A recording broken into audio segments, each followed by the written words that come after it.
पूंजी का देश नहीं होता, लेकिन हर एक राष्ट्र की अपनी पूंजी होती है। अपने मानव संसाधन, अपनी धरती, खनिज संपदा, कृषि उत्पादन, पशुधन, नदियाँ और अन्य तमाम इंफ्रास्ट्रक्चर। गांधी जी इसे स्वदेशी पूंजी कहते थे। भारतीय समृद्धि से ललचाए अनेक विदेशी हमलावर यहाँ आए। अंग्रेजी सत्ता यहाँ से कपास ले जाती थी। गांधी के अनुसार मैनचेस्टर की समृद्धि का मूल कारण भारत का कच्चा माल था। यहाँ से कपास जाता था, वहाँ से भारत में कपड़े आते थे। भूमंडलीकरण तब भी था। सत्ताधीश अंग्रेजी नियामक थे और भारतवासी लाचार। 1947 में ब्रिटिश साम्राज्यवाद से मुक्ति मिली। अर्थनीति की दिशा तय करने की शक्ति पंडित नेहरू को मिली। वे मिश्रित व नियंत्रित अर्थव्यवस्था की राह चले। आयात नीति जरूरी वस्तुओं तक सीमित थी। तमाम नियंत्रण थे, लेकिन 1991 तक पूरी अर्थव्यवस्था चरमरा गई। भ्रष्टाचार और अव्यावहारिक अर्थनीति के चलते 1991 में विदेशी मुद्रा कोष घटकर $1 अरब रह गया। यह एक माह के आयात बिल के लिए भी कम था। भुगतान संतुलन की स्थिति भयावह थी और अर्थव्यवस्था में अराजकता। आर्थिक उदारीकरण की घोषणा हुई। अंतर्राष्ट्रीय दबाव में जुलाई 1991 में रुपये का अवमूल्यन हुआ। विदेशी पूंजी के द्वार खोले गए। उदारीकरण की इस घटना के 25 बरस पूरे हो रहे हैं, लेकिन 25 बरस बाद भी गरीबी, बेरोजगारी, जन स्वास्थ्य, श्रमिक और पर्यावरण की चिंताएं और भी बढ़ी हैं। पूंजी का भूमंडलीकरण नई बात नहीं। शक्तिशाली अंतर्राष्ट्रीय जमातों ने प्रथम विश्व युद्ध के 20-30 बरस पहले से ही पूंजी के प्रवाह को भूमंडलीकृत किया था। यह प्रवाह दूसरे विश्व युद्ध के बाद भी 10 वर्ष तक बना रहा। आर्थिक उदारीकरण के नुकसान भी हैं। ब्रिटेन की जनता ने आर्थिक राष्ट्रवाद के चलते ही यूरोपीय संघ से हट जाने का फैसला सुनाया है। स्वतंत्र भारत के नेताओं ने शुरुआती दौर में अनेक प्रयोग किए थे। स्वाधीनता आंदोलन का आधार राष्ट्रवादी था, लेकिन शासक सरकारी समाजवाद के प्रति आकर्षित थे। उन्होंने 1948 में ही रिजर्व बैंक का राष्ट्रीयकरण किया था। 1955 में imperial bank state bank of India हो गया। पूंजी की कमी दूर करने के लिए विदेशी सहायता ली जाने लगी। इंदिरा गांधी ने अन्य व्यावसायिक बैंकों का राष्ट्रीयकरण किया। आयात पर कड़ाई और निर्यात के प्रोत्साहन के बावजूद 1975 तक विकास दर 4% से कम ही रही। सार्वजनिक क्षेत्र असफल हो रहा था।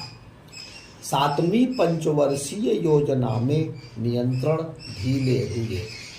निजी क्षेत्र को भी वरीयता मिली।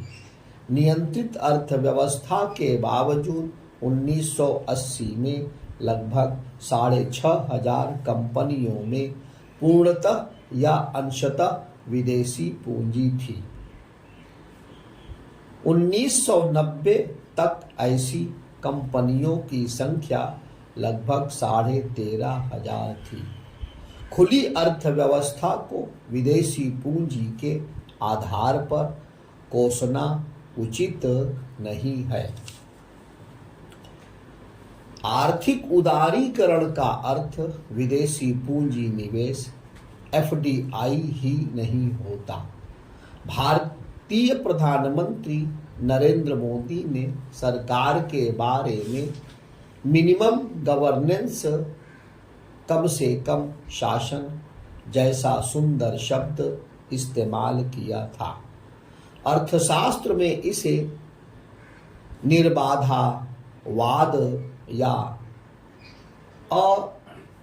अहस्तक्षेपी सिद्धांत कहा जाता है। उत्पादकों की संपूर्ण प्रतियोगिता इस सिद्धांत का आधार है। सब स्वस्थ प्रतिस्पर्धी हों, लेकिन सरकार का हस्तक्षेप कम से कम। खुली अर्थनीति या आर्थिक उदारीकरण का असली मतलब यही है। इसमें एफडीआई भी शामिल है। अर्थशास्त्रियों की मान्यता है कि इससे रोजगार के अवसर बढ़ते हैं। रोजगार की प्रतिस्पर्धा में उपभोक्ता को भी लाभ मिलते हैं, लेकिन मुद्रास्फीति, महंगाई या मंदी से जूझने का काम तो भी सरकार ही करती है। रिजर्व बैंक ब्याज दरों के घटाने बढ़ाने सहित तमाम उपायों से अर्थव्यवस्था को गति देने का काम करता है और अन्य संस्थाएं भी। उदारीकरण की सफलता या असफलता का दारोमदार सरकारी नीतियों से जुड़ा रहता है। आर्थिक उदारीकरण से विकास दर बढ़ी है, सकल राष्ट्रीय संपदा बढ़ी है, लेकिन उदारीकरण के मूल सिद्धांत के अनुसार उत्पादकों में स्वस्थ प्रतिस्पर्धा नहीं है। भारी पूंजी वाली बहुराष्ट्रीय या देशी कंपनियों के सामने कम पूंजी वाले संस्थान प्रतियोगिता से बाहर हैं।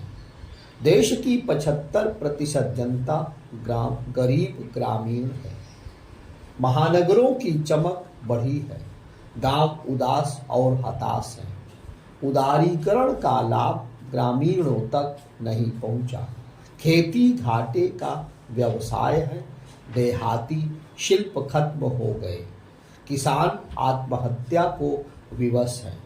केरल, तमिलनाडु, पश्चिम बंगाल, त्रिपुरा, पुडुचेरी, कर्नाटक, महाराष्ट्र, मध्य प्रदेश, छत्तीसगढ़, आंध्र, असम, ओडिशा, पंजाब, राजस्थान और उत्तर प्रदेश के बड़े हिस्से में बीते 25 बरस में लाखों किसानों ने खुदकुशी की।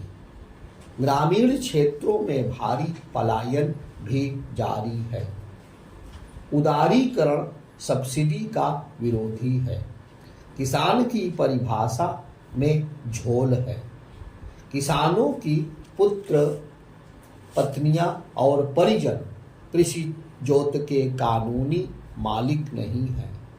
कृषि दुर्घटना बीमा या आत्महत्या के मामले में उन्हें किसान नहीं माना जाता। शिक्षा, जन स्वास्थ्य, रोजगार, कृषि विकास और खाद्यान्न सुरक्षा जैसे कार्य राष्ट्र राज्य के कर्तव्य हैं।